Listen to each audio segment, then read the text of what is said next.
কেমন আছেন আপনারা? আলহামদুলিল্লাহ রাব্বিল। রোজা রাখছেন আজকে? রোজা রাখেন নাই? আজকে কি বার? রাসূল সাল্লাল্লাহু আলাইহি ওয়াসাল্লাম তো রোজা রাখতেন, আপনাদের কি হয়েছে?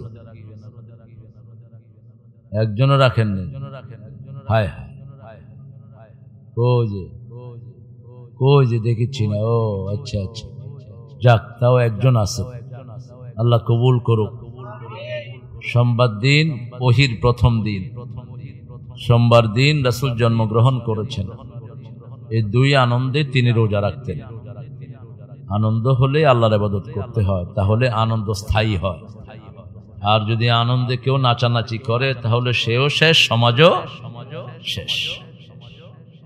আমরা একটা দুরূদ পড়েছি যেটা রাসূল পড়তেন না, এখন একটা পড়বো যেটা রাসূল পড়তেন সাল্লাল্লাহু। এই দুরূদটা আমাদের দেশেই প্রচলিত, এটা পড়তে মজা লাগে, এটা তাল আছে এটাতে। তো নামাজেরটাই রাসূল সাল্লাল্লাহু আলাইহি ওয়াসাল্লাম পড়তেন, ওটার চেয়ে বড় দুরূদ আর কোনোটা নেই। ওটা পড়লে সব নবীদের উপর সওয়াব চলে যায়, কারণ নবীদের ধারা দুই বংশে। কয় বংশ? একটা হলো ইব্রাহিম আলাইহিস সালাম, আর একটা হলো ইসমাইল আলাইহিস সালাম। ইব্রাহিম আলাইহিস সালামের নসলে বনি ইসরাইলের সব নবী, সুবহানাল্লাহ। কারণ ওনার পুতি ছিল ইসরাইল, ওর নাম কি ছিল? পুতি। ছেলে, ছেলের ছেলে, এর পরে ছেলে, পুতি ছিল ইসরাইল, ওখান থেকে বনি ইসরাইল। আর ইসমাইল আলাইহিস সালামের বংশে একজন নবী বিশ্ববিখ্যাত, একজন। কয়জন? কি নাম? মুহাম্মদ সাল্লাল্লাহু। তো এই দুরূদ ইব্রাহিম পড়লে সব নবীদের উপর দুরূদ চলে যায়। আর রাসূল সাল্লাল্লাহু আলাইহি ওয়াসাল্লাম বলছেন, যারা নবীদের উপর দুরূদ দেয় আল্লাহ নিজে তাদের উপর রহমত বর্ষণ করেন।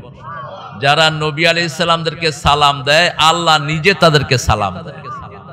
পড়েন আল্লাহুম্মা সাল্লি আলা মুহাম্মাদ ওয়া আলা আলি মুহাম্মাদ কামা সাল্লাইতা আলা ইব্রাহিম ওয়া আলা আলি ইব্রাহিম ইন্নাকা হামিদুম মাজিদ।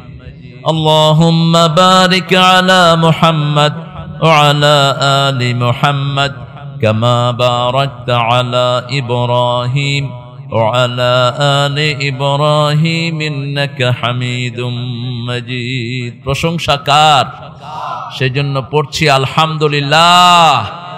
আমরা পড়ছি আল্লাহু আকবার কবীরা, আলহামদুলিল্লাহি কাসীরা, সুবহানাল্লাহি বুকরাতান ওয়া আসীলা, সুবহানাল্লাহি وبحمده عدد خلقه ورضا نفسه وزنة عرشه ومداد كلماته لك الحمد بالقرآن، لك الحمد بالإسلام، لك الحمد بأسمائك ولك سميت به نفسك، لك الحمد يا رب كما ينبغي لجلال وجهك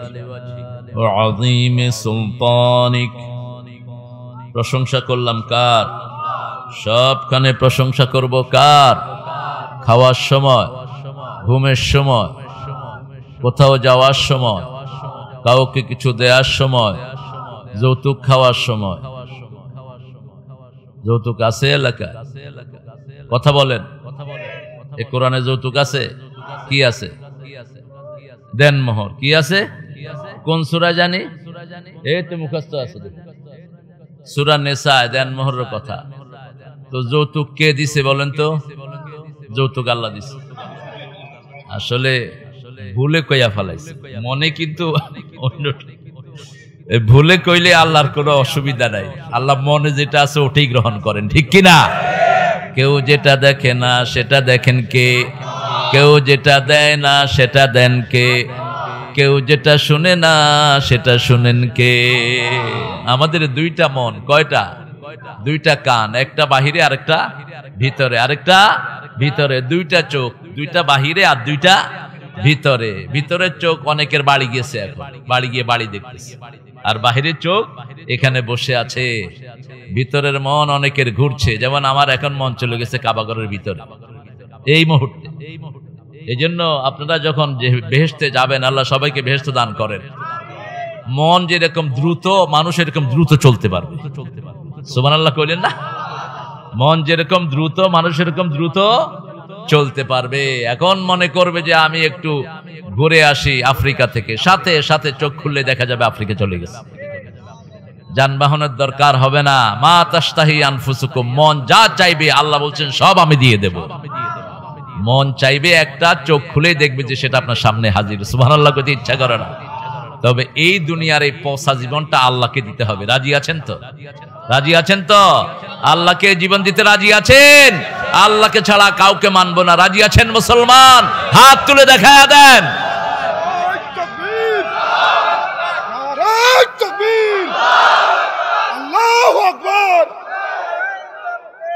আল্লাহ কবুল করুক। চর গয়েশপুর যুব সমাজের উদ্যোগে পঞ্চম বার্ষিকী এই মাহফিল, এটা আসলে আমার হামজার মাহফিল।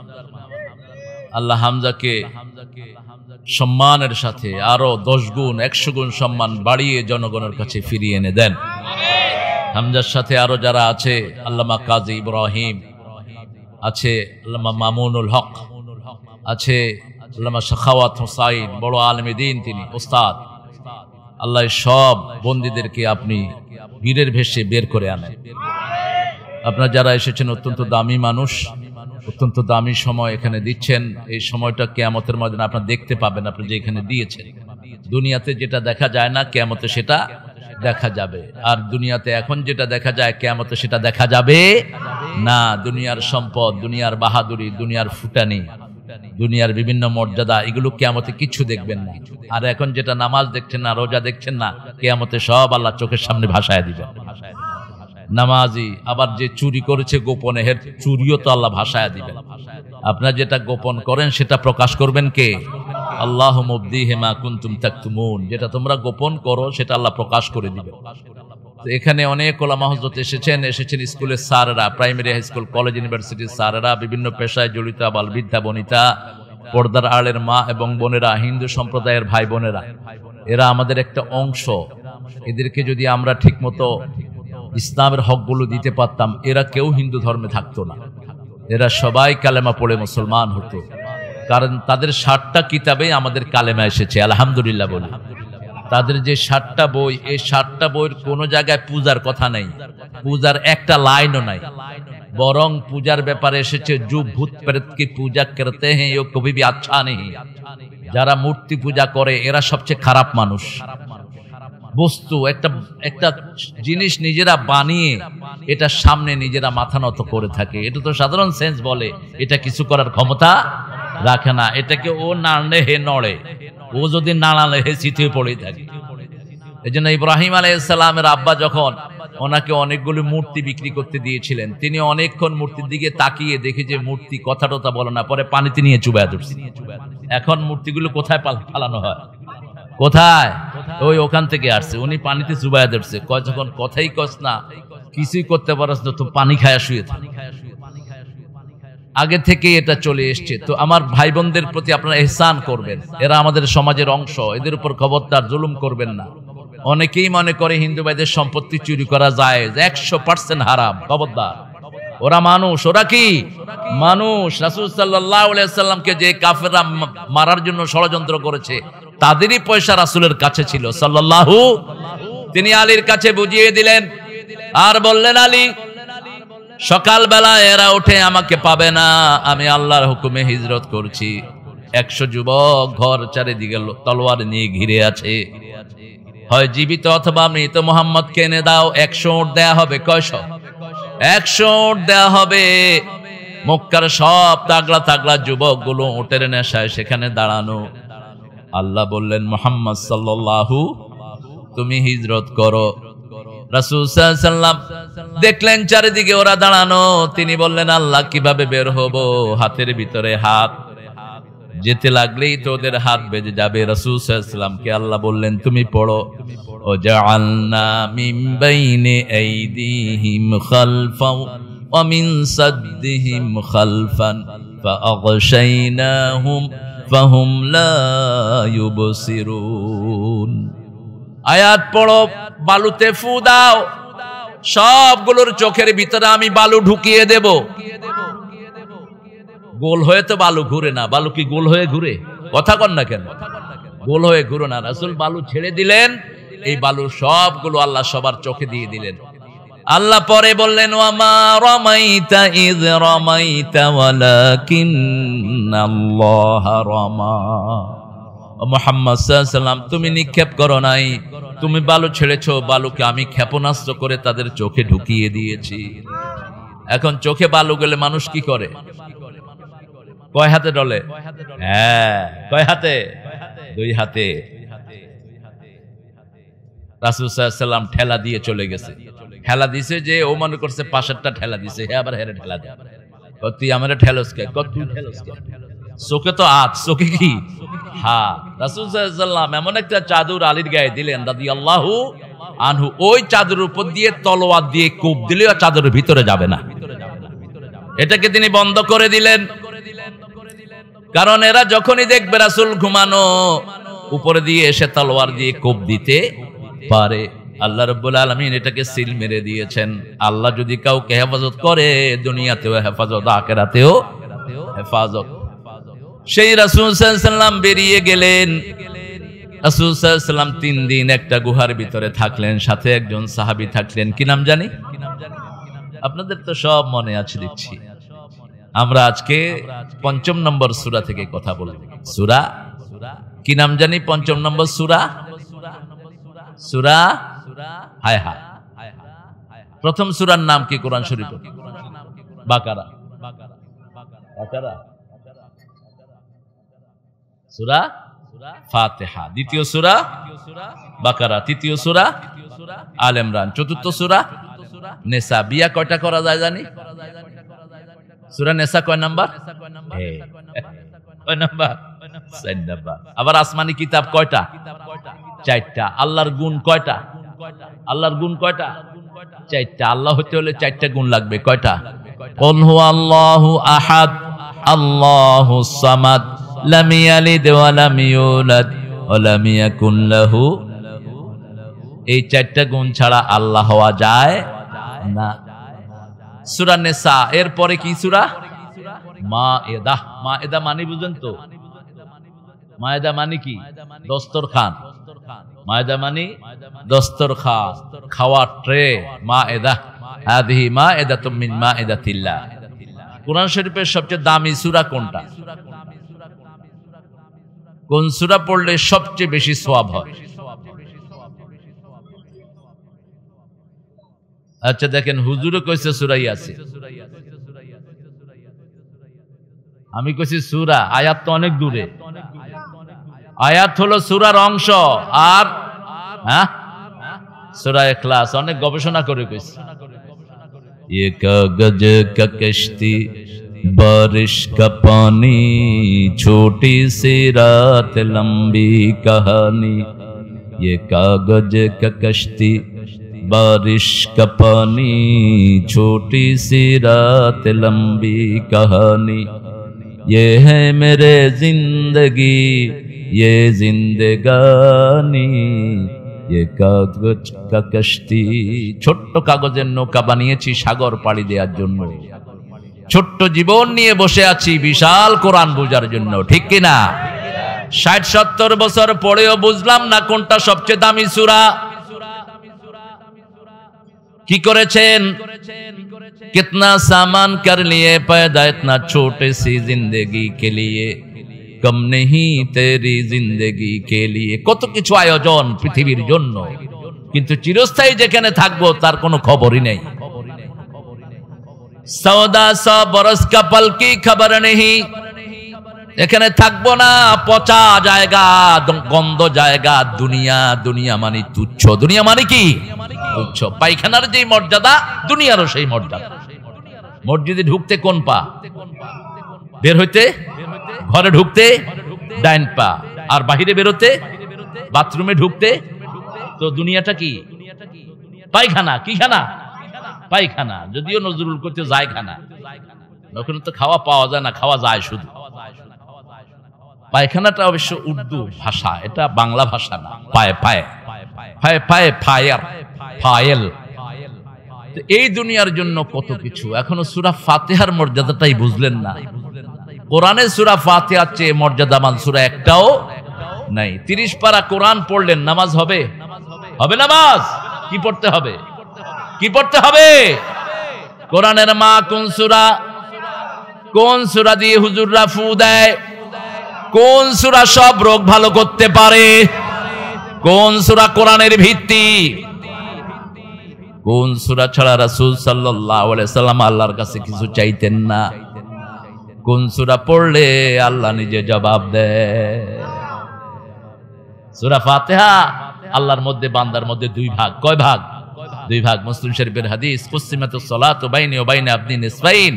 আমার মধ্যে বান্দার মধ্যে আমি সালাতকে দুই ভাগে ভাগ করে নিয়েছি। এক ভাগ পড়বে বান্দা, আরেক ভাগ আমি আল্লাহ পড়ব। সুবহানাল্লাহ। আমরা যখনই পড়ি আলহামদুলিল্লাহি রাব্বিল, আল্লাহ বলেন হামেদানি আবদি। ও ফেরেশতারা তাকিয়ে দেখ, তোরা না বানাতে চেষ্ট করেছিলি, কি সুন্দর করে আমার প্রশংসা করছে।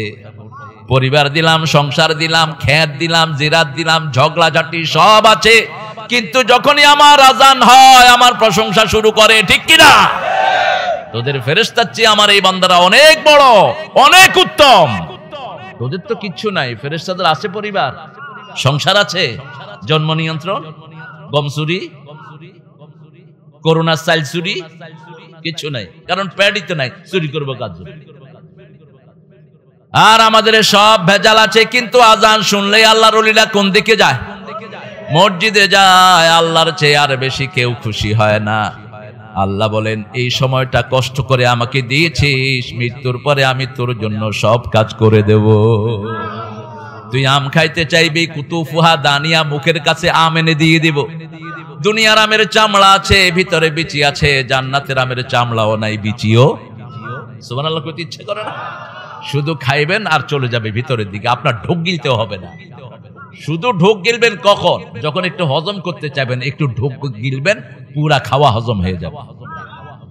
আরে এত আস্তে সুবহানাল্লাহ, তো রোজা রাখেন নেই, এত আস্তে সুবহানাল্লাহ হলো কেন? চিৎকার করে বলেন সুবহানাল্লাহ। সুবহানাল্লাহ শুনলে খুশি হন কে? বেজার? শয়তান এখানে নাই অবশ্য। শয়তানকে বেজার করতে চান না? দেখি আর একটু জোরে বলেন সুবহানাল্লাহ। হয়েছে? হয়েছে আপনাদের। এক সাহাবী রাসূলের বয়ান শুনে সুবহানাল্লাহ বলেছেন, খালি গলায় 3 মাইল দূরে থেকে অন্য সাহাবীরা শুনছে। তো কিরে, কি আওয়াজ আসলো এখানে? সুবহানাল্লাহ এত দূরে আসলো কেমনে? আয়েশা দেখে যে রাসূল বয়ান করছেন, সুবহানাল্লাহ কইতে ইচ্ছা করে না? সুবহানাল্লাহ। সূরা মায়েদা। আচ্ছা, 2 নম্বর সওয়াবের সূরা কোনটা? কোন? রাসূল সবচেয়ে বেশি পড়তেন সূরা ফাতিহা, মনে রাখবেন। দৈনিক কমসে কম 32 বার পড়তেন। কয়বার? আমরা দোয়া করি সব আলেমদের জন্য। আপনাদের এই এলাকাতে পাশে মইনুল একটা ছেলে ছিল, এই গোপালগঞ্জ, 20 বছর বয়স, দুনিয়া থেকে চলে গেছে হঠাৎ করে হার্ট অ্যাটাক করে। ফরিদপুর বাড়ি। ফরিদপুর না, ওই যে গোপালগঞ্জ। কালকে ওর বাসার কবরের পাশেই ছিল আমার মাহফিল। ওটা তো গোপালগঞ্জ, তোমরা ফরিদপুর কও। তো তোদের মাথা খারাপ হয়ে গেছে। একই কাছাকাছি তো ওই জায়গাগুলো, আল্লাহ সবগুলোকে কবুল করো। তো গোপালটাকে বলেছি চেঞ্জ করে দেওয়ার জন্য না, এটার নাম মুজিবনগর দিও। তোমরা তোমাদের নেতাকে এত ভালোবাসো, নাম দিতে সমস্যা কোথায়? হ্যাঁ, কোথাকার কোন গোপালের নাম দিয়ে দিছো? বাংলাদেশের সবচেয়ে পুরানো হেফজখানা কিন্তু গোপালগঞ্জ। এত হেফজখানা কোনো জেলায় নাই যেটা আছে গোপালগঞ্জ। এরপরও নাম চেঞ্জ হয় না। দরসে নিজামের শ্রেষ্ঠ মাদ্রাসা গহরডাঙ্গা, আল্লামা শামসুল হক ফরিদপুরি রাহিমাহুল্লাহ, যিনি সারা পৃথিবী বিখ্যাত আলেম ছিলেন, তার মাদ্রাসাটা কোথায়? গোপালগঞ্জ। আল্লাহ বুঝার তৌফিক দান করুন। 2 নম্বরে রাসূল কোন সূরাটা বেশি পড়তেন? সূরা ইখলাস। সূরা ইখলাস। প্রথম পড়তেন সূরা ফাতিহা, 2 নম্বরে পড়তেন সূরা ফাতিহাটা হলো কোরআনের অর্ধেক, আর ইখলাসটা হলো কোরআনের 1/3 বুখারীর হাদিস। রাসূল বলছেন, কে আজকে 10 পারা পড়ে শুইতে পারবা? কেউ হাত তোলে না। আমাদের দেশের রেলি হাফেজ থাকলে এরা হাত উঠায় বসে না। যে আমরা এক রাতে তো কোরআন খতম দিতে পারি। এক রাতে যারা কোরআন খতম দেয় এরা মূর্খ, এরা কোরআনের কিচ্ছু বুঝে নেই। কোরআন এদেরকে লানত দিবে। কোরআন পড়তে হবে কোরআনের হক আদায় করে। 3 দিনের কমে যারা কোরআন খতম করে, রাসূল সাল্লাল্লাহু আলাইহি ওয়াসাল্লাম বলছেন এরা কোরআনের কিচ্ছু বুঝে নেই। রাসূল সাল্লাল্লাহু আলাইহি ওয়াসাল্লাম নিজে সপ্তাহ লাগাতেন কোরআন খতম করতে, মাস লাগাতেন কোরআনের সবক শোনাতে। মৃত্যুর বছর জিবরাইল আমিন আলাইহিস সালামকে নিজে 2 বার শুনিয়েছেন, জিবরাইল আমিন রাসূলকে 2 বার শুনিয়েছেন। কয়বার? এই 4 খতম দিয়েছেন তিনি, সপ্তাহে 1 খতম, সপ্তাহে 1 খতম। প্রথম 2 সপ্তাহ রাসূল পড়েছেন, দ্বিতীয় 2 সপ্তাহ জিবরাইল আমিন পড়েছেন, রাসূল উত্তর দিয়েছেন। রাসূল সাল্লাল্লাহু আলাইহি ওয়াসাল্লাম বিদায় হজের পরে 81 দিন বেঁচে ছিলেন। কয়দিন? এই 81 দিন শুধু কোরআনের কাজ করেছেন, অন্য কোনো কাজ করেননি। আল্লাহ আমাদেরকে কোরআনের সাথে থাকা তৌফিক দান করেন। 3 নম্বরে কোন সূরাটা পড়তেন রাসূল সাল্লাল্লাহু আলাইহি ওয়াসাল্লাম? ওটা হলো 1/4 আপনারা এগুলো জেনে নেবেন, কারণ কোরআনের সাথে সম্পর্ক যত গভীর হবে জান্নাত তত কাছে হবে। ঠিক না ঠিক? এই কিতাব ছাড়া জান্নাতে যাওয়া যাবে? এই কিতাব ছাড়া রাসূলের সুপারিশ পাওয়া যাবে না। আল কোরআন আর রমাদান ইয়াশফাআন, কোরআন সুপারিশ না করলে রমজানেও আপনাকে চিনবে না। এই কোরআনের বন্ধু হতে হবে। রাজি আছেন? রাজি আছেন? বন্ধু বন্ধুর ভাষা বুঝে আপনারা কোরআনের ভাষা বোঝার জন্য চেষ্টা করুন। পৃথিবীর কত ভাষাই তো আমাদের ছেলেরা বুঝে। কোরিয়া গিয়ে দেখি বাংলাদেশের ছেলেরা কোরিয়ান ভাষায় কথা বলে, কি কঠিন ভাষা, কি ক্যাং ব্যাং কি কি কয় কিচ্ছু বুঝে না। চাইনিজ ভাষায় কথা বলে বাংলাদেশের ছেলেরা শিখে, অথচ কোরআন ঘরের কাছে, কোরআনের থেকে অর্থ বোঝার কোনো চেষ্টা করে না। আমরা চেষ্টা করব, রাজি আছি তো? চেষ্টা না করলে কিন্তু কোরআন আসামি বানাবে। কোরআন যদি আসামি বানায়, নবী মুহাম্মদ সাল্লাল্লাহু আলাইহি ওয়াসাল্লাম আপনাকে মুক্ত করতে পারবে না। যদি অনেক পীর সাহেব দায়িত্ব নেয় তাকে জান্নাতে নেয়ার, একটা মূর্খ বেকুব নাদান, জান্নাতে নেয়ার ক্ষমতা কোনো নবীরও নাই। তুই দায়িত্ব নাস কেমনে মূর্খ? How dare you? কোথা থেকে পেয়েছো এই ধৃষ্টতা? জান্নাত একমাত্র মালিককে। কে মালিক? রাসূল সাল্লাল্লাহু আলাইহি ওয়াসাল্লামের কাছে ওহী আসলো, বলছে ইয়া ফাতেমা, ইয়া আলী, ইয়া বনি কুরাইজা, ইয়া বনু উমাইয়া, তাআলে সব গোত্রকে ডেকে বললেন আনকিযী নাফসাকা মিনান নার, জাহান্নামের আগুন থেকে নিজেকে বাঁচাও, আমি কিচ্ছু করতে পারবো না তোমাদের জন্য। আমাকে আল্লাহ রহম করবেন, কিন্তু মূল মালিকানা কার? শাফায়াতের মালিককে। আল্লাহ বলছেন মান দাল্লাযী ইয়াশফাউ ইনদাহু ইল্লা বিইذনি, কে সে যে আমার অনুমতি ছাড়া সুপারিশ করবে? হু দা হেল ইজ, কে সে যে আমার পারমিশন ছাড়া শাফায়াত করবে? লা ইয়াতাকাল্লামুনা ইল্লা মান আযিনা লাহুর রহমান ওয়া ক্বালা সাওয়াবা, কথা বলারই তো অনুমতি পাবেন না শাফায়াত করতে গিয়ে। সব চুপ, সব আম্বিয়ারা থরথর করে কাঁপতে থাকবেন। রাসূল সাল্লাল্লাহু আলাইহি ওয়াসাল্লাম সিজদায় পড়ে কাঁদতে থাকবেন। মুহাম্মদ সাল্লাল্লাহু আলাইহি ওয়াসাল্লাম, আল্লাহ রাব্বুল আলামিনের সামনে আমল পেশ করা হবে, আবু বকর রাদিয়াল্লাহু আনহু আমল পেশ করা হবে, আল্লাহর রাগ কিছুটা কমতে থাকবে।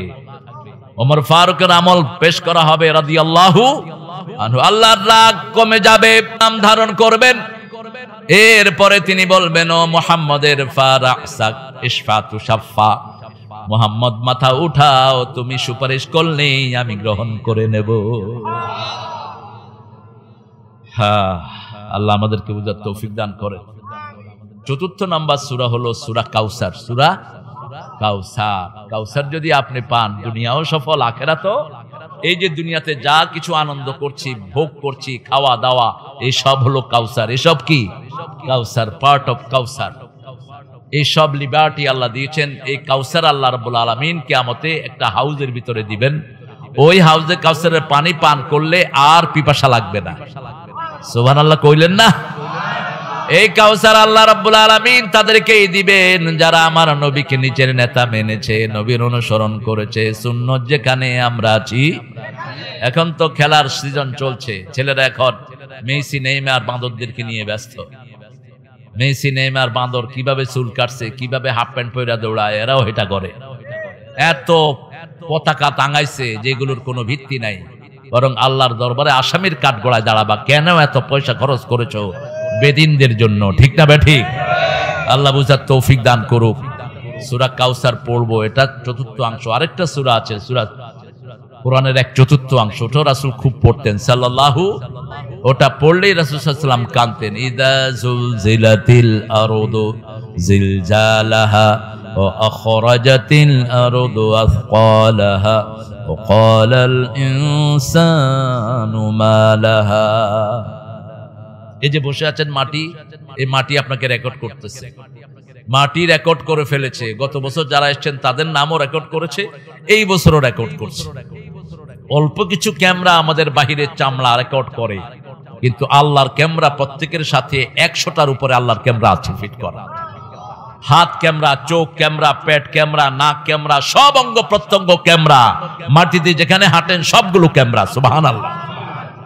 কিয়ামতের ময়দানে আল্লাহ একটা সুইচ টিপ দিবেন, সব প্রকাশিত হয়ে যাবে। মুখে যখন মিথ্যা কথা আসবে আল্লাহ বলবেন হাত তুমি কথা বলো। আলিয়াউমা নাখতিমু আলা আফওয়াহিহিম ওয়া তুকাল্লিমুনা আইদিহিম ওয়া তাশহাদু আরজুলুহুম বিমা Kanu ইয়াকসিবুন। Today I will seal upon your mouth, your hand will speak out, your 2 feet will be the witness for that what have you done in your lifetime. আজকে তোমার মুখে সিল মেরে দিলাম। তোমার হাত কথা বলবে যেটা তুমি কামাই করেছো, পা বলবে হাত যা বলে সবই সত্য কথা বলে, সব সত্য। হাত যা বলছে, হাত যদি কথা বলা শুরু করে উপায় আছে আপনার? আপনি কোন হাতে বউয়ের গায়ে থাপ্পড় মেরেছিলেন? হাত বলে দিবে। কিভাবে যৌতুক খেয়েছো? হাত বলে দিবে। মানুষের জমির আইল কিভাবে ঠেলেছো? জমি দিয়ে বলে দিবে হাত। কিভাবে পরনারীর গায়ে স্পর্শ করেছো? হিন্দু ভাইদের সম্পত্তি লুট করেছো? হাত বলে দিবে। তখন আপনি বলবেন মালে হাযাল কিতাব লা ইউগাদিরু সাগীরাতান ওয়ালা কাবীরা। কোন সূরা? কোন সূরা? হ্যাঁ, সূরা বলবা সাথে সাথে সূরা কাহাফ, যেটা রাসূল প্রত্যেক জুমার দিন পড়তেন। কোন দিন? জুমার দিন সূরা কাহাফ পড়বেন। আকাশ থেকে নিচ পর্যন্ত নূরের বাতি দিয়ে আল্লাহ আপনাকে সাজিয়ে দিবেন। 1 সপ্তাহ থেকে 2 সপ্তাহ পর্যন্ত কোনো মুসিবত আপনার কাছে আসবে না। আরে কি কোরআন আমরা পেলাম, আমরা পড়ি না। এই যে ফেরেশতাগুলো দেখেন, এই যে কোরআনের বাহকগুলো, এদের কোরআন পড়ার কারণে বাংলাদেশ করোনা মুক্ত হয়েছে। এই হাফেজদেরকে পুরস্কার দেওয়া উচিত।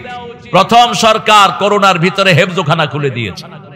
এই ছোট ছোট বাচ্চাগুলো রাত 3টার সময় উঠে গুনগুন করে পড়তে থাকে আর রহমান আল্লামাল কোরআন খালাকাল ইনসান আল্লামাহুল।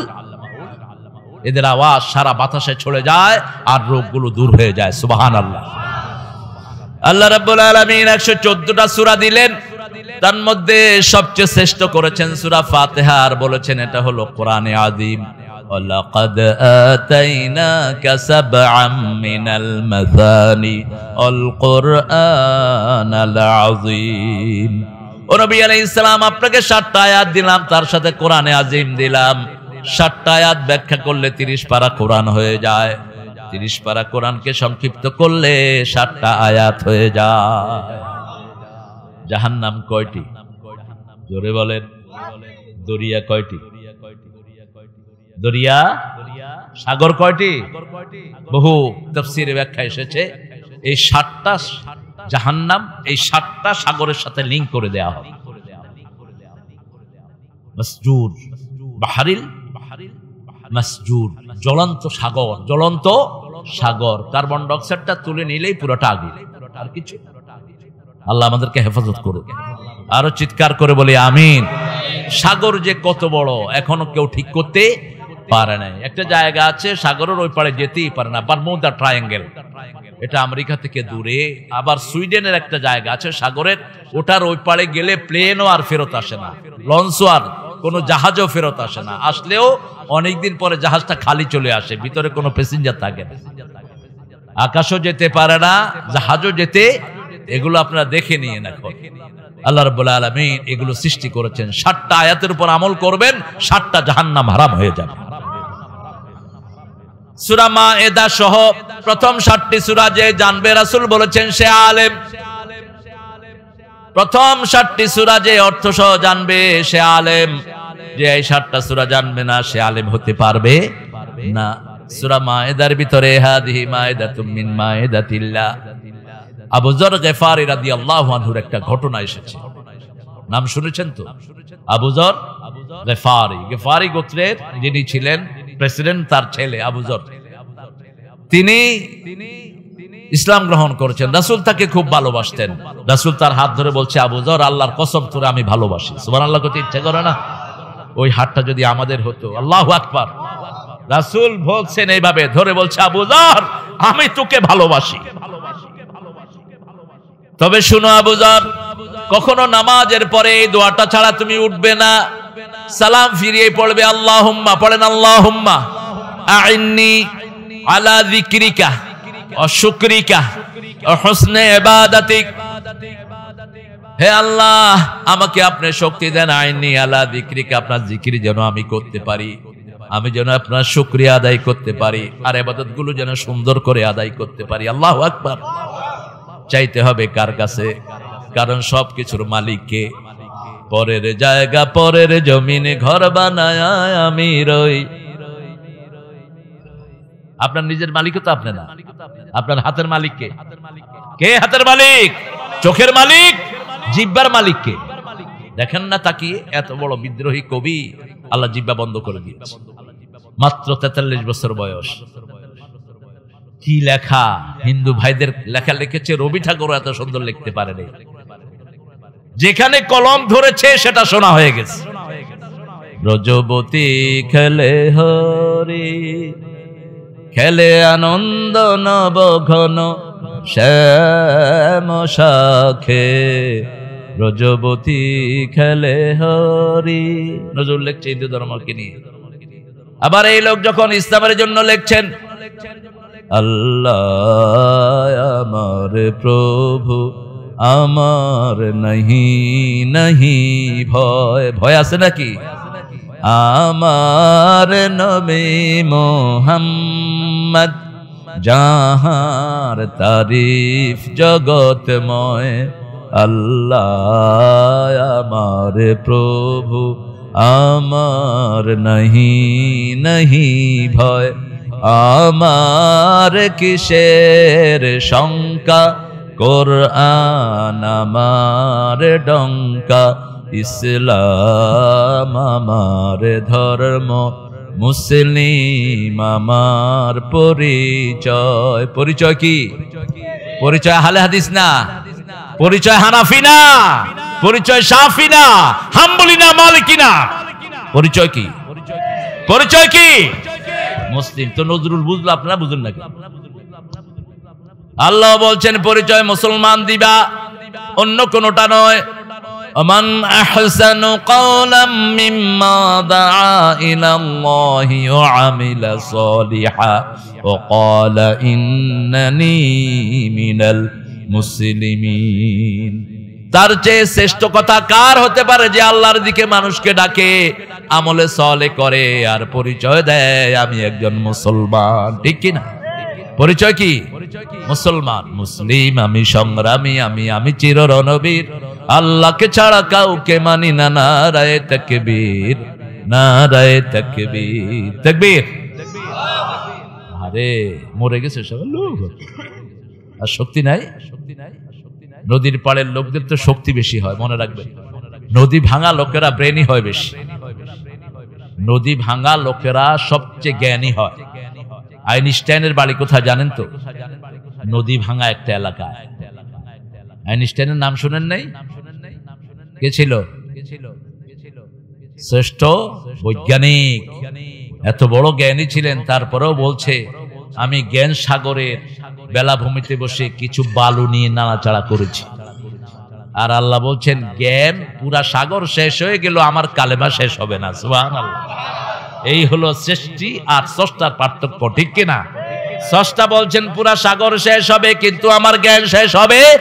লাউ কানাল বাহরু মিদাদান লিকালিমাতি রাব্বি লানাফিদাল বাহরু ক্বাবলা আন তানফাদা কালিমাতু রাব্বি ওয়ালাউ জিনা বিমিসলিহি মাদাদা। যদি সাগরের পানিগুলোকে কারি করে নাও আর লেখা শুরু করো, সাগর শেষ হবে, আমার কালেমা শেষ হবে। ওয়ালাউ জিনা বিমিসলিহি মাদাদা। যদি এরকম সাগর বারবার ভরা হয় তাও শেষ হয়ে যাবে। সুবহানাল্লাহ। আর ওনার সৃষ্টি এক গোলাম বলছে, আমি সাগরের কূলে দাঁড়িয়ে নুড়ি নিয়ে খেলছি। বালু নিয়ে হাতাচ্ছি, সুবহানাল্লাহ করতে ইচ্ছা করে না। সে কোরআন নিয়ে বসে আছি, ডেলি পড়বেন তো কোরআন, পড়বেন তো?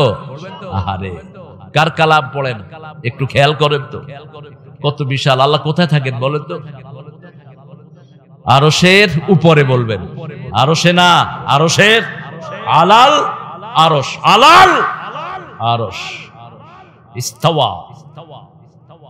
এই খবরটা আমাদেরকে যিনি দিয়েছেন তিনার নাম কি?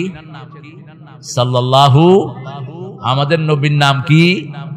এক সাহাবী রাদিয়াল্লাহু আনহু, বুখারীর হাদিস, তার কাজের মেয়েকে খুব মেরেছে, বান্দিকে খুব মেরেছে। বান্দি গিয়ে রাসূল সাল্লাল্লাহু আলাইহি ওয়াসাল্লামের কাছে বিচার দিছে, রাসূল সাল্লাল্লাহু আলাইহি ওয়াসাল্লামের কাছে বিচার দিছে। রাসূল বলছে তুমি আমার কাছে বিচার দাও কেন? আপনি তো আল্লাহর রাসূল, এজন্য আপনার কাছে বিচার। বলছে আল্লাহ থাকেন কোথায়? কয় আসমানে। রাসূল ওই সাহাবীকে ডেকে আনলেন, আতিকাহা, এই মহিলাকে আজাদ করে দাও, এ মুমিনা, এ আল্লাহর উপর ঈমান এনেছে, আমাকেও চিনে আল্লাহকেও চিনে। সুবহানাল্লাহ বলতে ইচ্ছা করে না? এটা মুমিনা, আতিকাহা, তাকে আজাদ করে দাও। মুমিনের চেয়ে দামি পৃথিবীতে আর কিছুই। মুমিন যতদিন থাকবে কিয়ামত হবে না, কিয়ামত হবে না। ঈসা আলাইহিস সালামের সাথে সব মুমিনদেরকে আল্লাহ বিদায় করে দিবেন। মুমিনদের বুকের এখানে একটা হালকা গোটা উঠবে, আর উত্তর দিক থেকে, দক্ষিণ দিক থেকে একটা হালকা বাতাস আসবে, উত্তর দিক থেকে, ইয়েমেন দিক থেকে বাতাস এসে ওদের বুকে লাগবে। সব মুমিন একসাথে দুনিয়া থেকে বিদায় হয়ে যাবে। এরপরে 100 বছর থাকবে পৃথিবী। কয়শো? শারারুন নাস লা ইয়াবকা আলাল আরদি মান ইয়াকুলু লা ইলাহা ইল্লাল্লাহ। পৃথিবীর জমিনে কেউ থাকবে না যে বলবে আল্লাহ একজন, এরকম কেউ থাকবে না। আল্লাহ আমাদেরকে মুমিন হিসেবে বাঁচিয়ে রাখেন। আবু যর গিফারি আসলেন গিফার গোত্র থেকে রাসূলের তাফসীর শোনার জন্য। 2 সপ্তাহের খাওয়া নিয়ে আসছে। কয় সপ্তাহ? 2 সপ্তাহ। তো রাসূলের তাফসীর খুব মজা লাগছিল। যেমন আমাদের এরকম অনেক ভালো ভালো বক্তার আলোচনা মজাই লাগে, ঠিক কিনা? সুন্দর সুন্দর যুক্তি দলিল দিয়ে যখন বলে, যেমন হামজার কথা মজাই লাগতো, একটু মাঝে মধ্যে খেপে উঠতেন, এই কর না কেন, পাতলা মানুষ তো লাফায় উঠতো, ভালো বলতো, খুব সুন্দর বলতো কোরআন থেকে। এরপরে মিজানের আলোচনা তো শুনছেন, মিজানও ভালো বলতো। তো এরকম রাসূলের আলোচনা শুনতে শুনতে একজনকে রেখে যেতেন, সে রান্না করত আর সবাই হুজুরের তাফসীরে চলে যেত মসজিদে নববীতে। তো রাতে আসার পরে এসে খাইতো, রান্তো, খাইতো। তো একদিন দেখা গেল যে এটা 2 সপ্তাহের মধ্যে এটা শেষ হয়ে গেছে, ওনারা 3 সপ্তাহ পর্যন্ত আছেন, খাওয়া কোনো মতে টেনে টেনে চলছে। একজন লাস্ট দিন, 3 সপ্তাহ শেষের দিন একজনকে দায়িত্ব দিয়ে আসলো। এখন তিনি আর কিছু রাঁধতে পারে না, কি রাঁধবে, সব কি হয়েছে, শেষ। এবার সবাই রাতে আসার পরে যখন খেতে গেল, বললো যে আজকে তো আমি কিছু রান্না করতে পারি নাই, কারণ কিছুই নাই। এখন আবু যরকে বলছে, আবু যর তুমি যাও, তুমি আমাদের নেতার ছেলে, তুমি যে রাসূলের কাছে কিছু টাকা ধার চাও। আবু যর বলল এই অপমানের কাজ আমি করতে পারবো না, আমার বাপ একজন সম্মানী মানুষ, তোমরা কেউ যাও। ঠেলাঠেলি করে যার রান্নার দায়িত্ব ছিল তারাই পাঠিয়ে দিয়েছে। সে গেছে রাসূলের কাছে, গিয়ে দেখে রাসূল সাল্লাল্লাহু আলাইহি ওয়াসাল্লাম তাহাজ্জুদের নামাজ পড়ছেন। সেই নামাজের ভিতরে রাসূল তেলাওয়াত করছেন, মা মিন দাব্বাতিন ফিল আরদি ইল্লা আলাল্লাহি রিজকুহা ইয়ালামু মুস্তাকাররাহা ওয়া মুস্তাওদাআহা কুল্লুন ফি কিতাবিন মুবিন। পৃথিবীতে এমন কোন প্রাণী নেই, দাব্বা বলা হয়, যেটা খালি চোখে দেখা যায় না। একটা আঙ্গুলের গিরার নিচে 20,000 দাব্বা থাকে, খালি চোখে যেগুলোকে দেখা যায় না। এদেরও খাওয়ার ব্যবস্থা করছেন কে? আল্লাহ বলছেন কোন ব্যাকটেরিয়া, যেটাকে আমরা বলি অনুবীক্ষণ যন্ত্র ছাড়া এটা দেখা যায় না। ব্যাকটেরিয়া অর্থাৎ বিভিন্ন রোগের জীবাণু, এর চেয়ে ছোট জিনিস দাব্বা, এগুলোর খাওয়ার দায়িত্ব আল্লাহ নিয়েছেন। কখন কোথায় গিয়ে খাবে লিখে রেখেছেন কে? কুল্লুন ফি কিতাবিম মুবিন। তিনি চলে গেলেন, গিয়ে সবাইকে বললেন তোমরা অপেক্ষা করো, খাওয়া আসতেছে। লোকেরা মনে করলো মুহাম্মদ সাল্লাল্লাহু আলাইহি ওয়াসাল্লামের কাছে বোধহয় খাওয়ার জন্য গিয়েছে, তিনি খাওয়া পাঠাচ্ছেন। সবাই বসে আছে, একটু পরেই দেখা গেল বিরাট একটা ব্যাগে করে গোস্ত, ভুনা গোস্ত আর এরকম রুটি এক ব্যাগে করে আয়না ওর দুয়ারের সামনে দিয়ে যাওয়া হয়েছে। এখন সবাই পেট ভরে খেলেন, খুব মজা লাগলো, খাওয়া শেষ করতে পারলেন না। ফজরের সময় খাওয়া যেটা বাকি ছিল মসজিদে নববীতে নিয়ে গেছে, সেটা ওই পাতিলার থেকে ঢেলে নিয়ে গেছে নিজেরা। এখন রাসূল সাল্লাল্লাহু আলাইহি ওয়াসাল্লামকে বলছি, ইয়া রাসূলুল্লাহ, আপনি যে খাবার পাঠিয়েছেন খুব মজা হয়েছে। রাসূল বলছেন, কিসের খাওয়া? কে পাঠাইছে? কি কস? কে পাঠাইছে খাওয়া? কয় আপনি পাঠাইছেন না? কয় আমি তো জানি না কিসের খাওয়া। ওই সাহাবীকে ধরেছেন, এই কে খাবার পাঠিয়েছে? সাহাবী বলছেন, আমি তো তোমাদেরকে বলি নাই, রাসূল পাঠিয়েছেন। আমি বলছি খাওয়া আসতেছে। রাসূল মুস্কি হেসে দিলেন, হেসে দিয়ে বলছেন, হাযিহি মায়েদাতুম মিন মায়েদাতিল্লাহ, এটা দুনিয়ার খাওয়া নয়, এটা আল্লাহ পাঠিয়েছে। সে আল্লাহ এখন বোধহয় বুড়া হয়ে গেছে, আগের মতো শক্তি নাই। ওয়ালা ইয়াউদুহু হিফযুহুমা ওয়া হুয়াল আলিয়ুল, কোন দুর্বলতা তাকে স্পর্শ করতে পারে না। তার চেয়ে বড় আর কেউ, তার চেয়ে বিশাল আর কেউ। কার কাছে খাওয়া চান? আমাদের মানুষ বলে বাংলাদেশের জায়গা কম, এজন্য জনসংখ্যা কম নিতে হইবে। ছেলে হোক মেয়ে হোক দুটি যথেষ্ট, একটা হইলে ভালো, না হইলে আরো ভালো। মূর্খ মূর্খ গাধা। এখন কত কোটি লোক বাংলাদেশে বলেন তো? আর শেখ মুজিবুর রহমান সাহেব যখন ছিলেন কত কোটি ছিল? তো কয় গুণ বাড়ছে? খাওয়ার অভাব আছে? কথা কন না কেন? জায়গার অভাব আছে? আলাম নাজআলিল আরদা কিফাতা আহইয়াআ ওয়া আমওয়াতা, এই জমিনকে আমি বাঁচার জন্য, মৃত্যুর জন্য যথেষ্ট করে দিয়েছি। কার কথা? আল্লাহর কথা। যে আসবে তার রিজিক পাঠাবেন কে? বাংলাদেশের মানুষ বেশি, রিজিকও আপনাদের এই বাজারগুলোতে এত সস্তা তরকারি, ঢাকা নয় সারা দুনিয়াতে এত সস্তা তরকারি কোথাও পাবেন? কি কফি দেখলাম 10 টাকা, ঢাকাতে কফির নাম কইলো 50 টাকা লাগে। কি মাগনা দিচ্ছে বাজারগুলোতে। মূলার কেজি এখন ঢাকাতে 150 টাকা। আপনারা কত করে খান? হ্যাঁ, আল্লাহ হেদায়েত করুন। তো চাষি ফলাইতেও তো তার 20 টাকা গেছে। আহারে, আমার দেশের সরকার কোনোদিন উন্নত হবে না। চাষি যতদিন উন্নত হবে না, দেশ উন্নত হবে না। চাষির পেটে লাথি মেরে তোমরা উন্নতি করবা অসম্ভব। চাষি যদি কষ্ট করে না ফলাতো, না খায়া সব মরে যেত, ঠিক কিনা? সেই চাষিরই খবর নাই। এখন ধানে একটু একটু ভর্তুকি দিচ্ছে, ধানটা ভালো হচ্ছে, ঠিক না? ঠিক। আচ্ছা বলেন তো, 1 কেজি মূলা ফলাইতে কত টাকা লাগে? কমসে কম 20 টাকা। আপনারা দেন কত টাকা? ওই যে এক ছেলে বলছিল 20 টাকা দামে চাইল কিনা আব্বা 10 টাকা বেচছি, কি লাভটা করছি আব্বা, শুনছেন? আপনারা কিভাবে এই চাষিদেরকে তো বাঁচিয়ে রাখতে হবে। এই যে আমেরিকা, ইংল্যান্ড, অস্ট্রেলিয়া এগুলোর কথা বলে আমাদের দেশের নেতারা, এই দেশের সব কৃষকদেরকে সরকার পয়সা দেয়। একটা কিছু লাগানোর সাথে সাথে একটা ভালো দাম ধরে, তার যেটা খরচ হয়েছে তার 3 গুণ দাম ধরে সরকার কিনে নিয়ে যায়। চাষিরা ধনী, বিশাল ধনী চাষিরা। আর আমার দেশের চাষিরা গরিব, মধ্যখানে কিছু টাউট বাট পারে, লুটে পুটে খায়, ঠিক না? ঠিক। এখান থেকে 10 টাকা কিনে নেয়, ঢাকা বেচে 50, 60, 70 টাকা। সারা দেশের মধ্যে যদি ভারসাম্যতা আনতাম, আমার দেশের চেয়ে সোনার দেশ আর একটাও। মানুষ যত বাড়ছে, খাওয়া তত বাড়ছে, মজাও তত বাড়ছে। মানুষ নাই, জায়গার কোনো দাম। আল্লাহ রাব্বুল আলামিন এই খাওয়ার মায়েদা পাঠালেন। এই সূরাটার নাম মায়েদা। দস্তরখানে বসে এই 3টা আদব। কয়টা? 3টা আদব। কার নামে খাইতে হবে? কেন আল্লাহর নামে খাবেন? ওই যে একজন হিন্দু ভাই বলছেন, ভাই আমি একটা খাসি জবাই করছি। খাসি করা হারাম, মনে রাখবেন। একটা প্রাণীর অঙ্গহানি করা হারাম কাজ। খাসি করবেন না। আপনি কেন এই প্রাণীর প্রজনন ক্ষমতা নষ্ট করে দিচ্ছেন? কে দিয়েছে এই অথরিটি? কোথায় পেয়েছেন এটা? সারা মিডল ইস্টে কোথাও এই কাজ করা হয় না। মানে একটা প্রাণীকে আপনি অঙ্গহানি করে দিলেন। একটা মানুষের যদি খাসি করে দেন, এটা কি ভালো হবে? কথা কন না কেন? মানুষের মধ্যে যারা ছেলেদেরকে বলৎকার করে, এদেরকে অঙ্গহানি করে দেওয়া উচিত। কিছু নোংরা আছে আমাদের সমাজে, আছে না? তাতুনাল রিজাল শাহওয়াতান দুনান নিসা, আল্লাহ বলছেন কোরআন শরীফে। এরা মেয়েদেরকে বাদ দিয়ে ছেলেদেরকে লোলুপ দৃষ্টিতে তাকায়। নাউজুবিল্লাহ বলি। তো এই ছাগল একজন হিন্দু ভাই জবাই করছেন, ওটাকে আমরা কি বলি?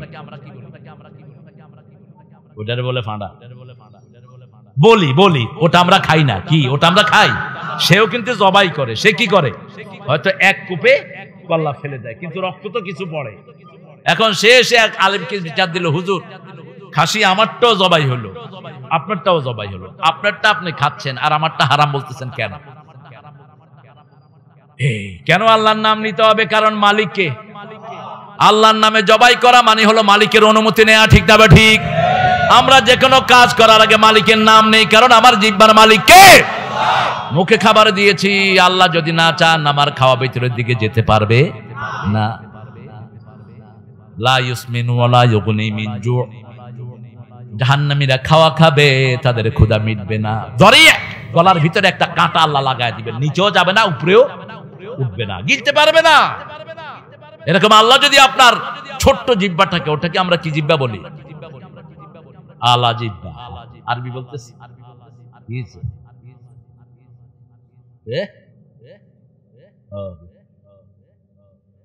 খায়ও নাই, চিনেন তো?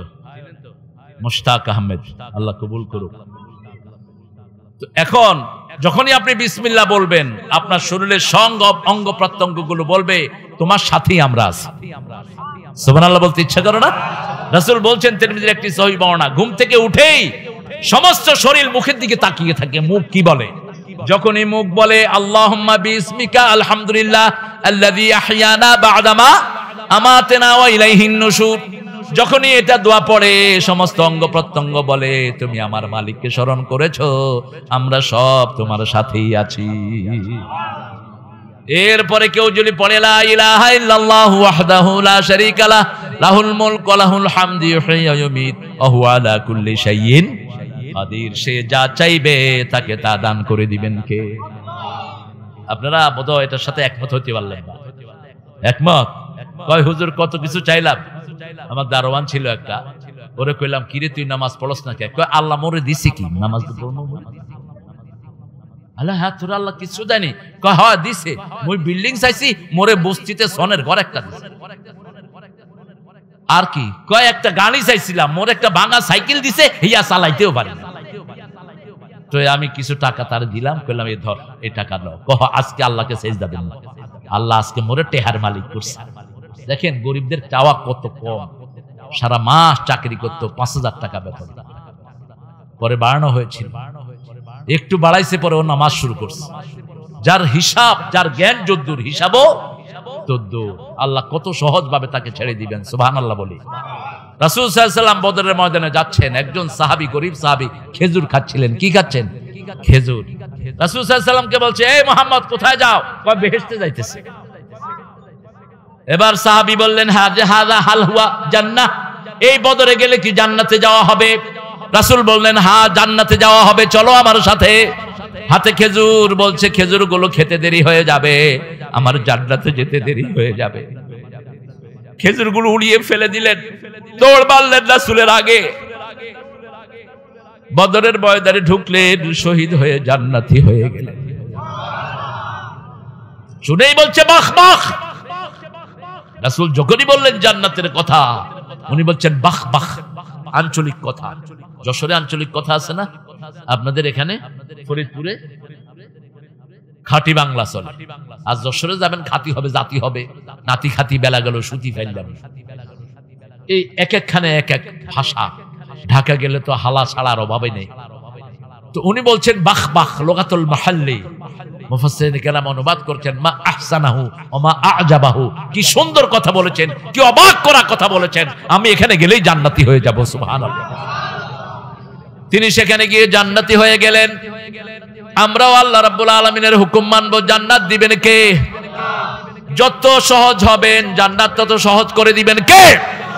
সাহাবী এসেছেন, ইয়া রাসূলুল্লাহ আমি বেহেশতে যেতে চাই। রাসূল সাল্লাল্লাহু আলাইহি ওয়াসাল্লাম বললেন, তুমি পড়ো লা ইলাহা মুহাম্মাদুর। অর্থ কি? অর্থ কি? অর্থ হলো শরীরটা বিক্রি করে দিলাম, এখন আল্লাহর হুকুম ছাড়া আমার হাত, চোখ, কান কিচ্ছু লড়বে না। ঠিক না বেটি? সবগুলোর উপর হুকুম আছে না নাই? হাতের কথা কোরআন শরীফে নাই, চোখের কথা, পায়ের কথা। আপনি চোখ দিয়ে যারা যারা দেখবেন নাকি? চোখ দিয়ে কি ইন্টারনেটে হাবিজাবি দেখবেন? আল্লাহ বলছেন কুল্লিল মুমিনিনা ইয়াগুদ্দু মিন আবসারিহিম ওয়া ইয়াহফাযু ফুরুজাহুম মুমিনদেরকে বলো চোখ নত রাখতে, লজ্জাস্থানকে হেফাজত করতে। চোখে না দেখলে লজ্জাস্থানের কোনো খেয়ানত হবে না, ঠিক না বা ঠিক? আগে চোখ দিয়ে দেখে, তারপরে মাথা দিয়ে বাজে চিন্তা করে। কুল্লিল মুমিনাতি ইয়াগদুদনা মিন আবসারিহিন্না ওয়া ইয়াহফাজনা ফুরুজাহুন্না, মুমিনা মেয়েদেরকে বলে দাও চক্ষুকে অবনত রাখতে, লজ্জাকে হেফাজত করতে। আপনার শরীর আপনার না, শরীরের মূল মালিক কে? এখন এই দুইটা কন্টাক্ট যদি আপনারা একসাথে না করেন, হুদা কালেমার জিকির কিয়ামত পর্যন্ত করলেও কোনো লাভ নেই। আমাদের দেশে বহু হিন্দু ভাই কালেমা জানে না, কথা কন না কেন? স্বাধীনতার সময় শুনেছি, খুব ছোট্ট তখন আমি, যদি আমাকে অনেকে রাজাকার বানায় ফেলে, ভালোই, রাজাকার মানে স্বেচ্ছাসেবক। রাজাকার মানে কি? স্বেচ্ছাসেবক। হামজাকে বললো যে রাজাকারের লিস্টে তো হুজুর আপনারা 4 জন, আমি আছি, আমার ভক্ত মিজান আছে, হামজা আছে, আরেকজন কে জানি। তো করলো যে হ্যাঁ, ও রফিকুল্লাহ কয়েকদিন আগে ছিল সে। তো হামজা বলল যে আচ্ছা, আমার জন্ম তো হয়েছে 92-তে, আমি রাজাকার হইলাম। জন্ম 92-তে হামজা, আমার জন্য 70-এর একটু আগে, কিন্তু আমি ওই সময় কিছু বুঝি না।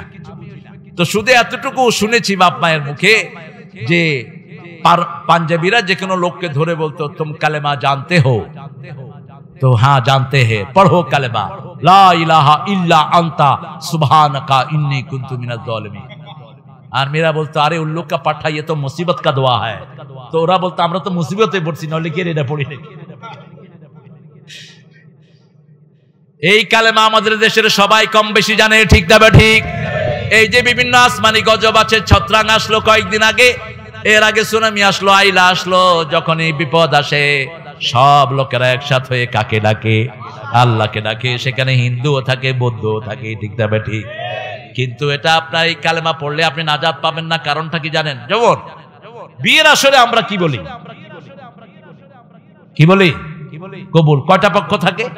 2টা পক্ষ, একটা মেয়ের পক্ষ আর একটা ছেলের পক্ষ। মেয়ের পক্ষ ছেলের পক্ষ কথাবার্তা পাকাপাকি করার পরে এরপরে বলা হয়, এই ছেলে, আব্দুল আলীর মেয়ে কুতকুতি, তোমারে 50,000 টাকা মহরানায় বিয়ে করতে চায়।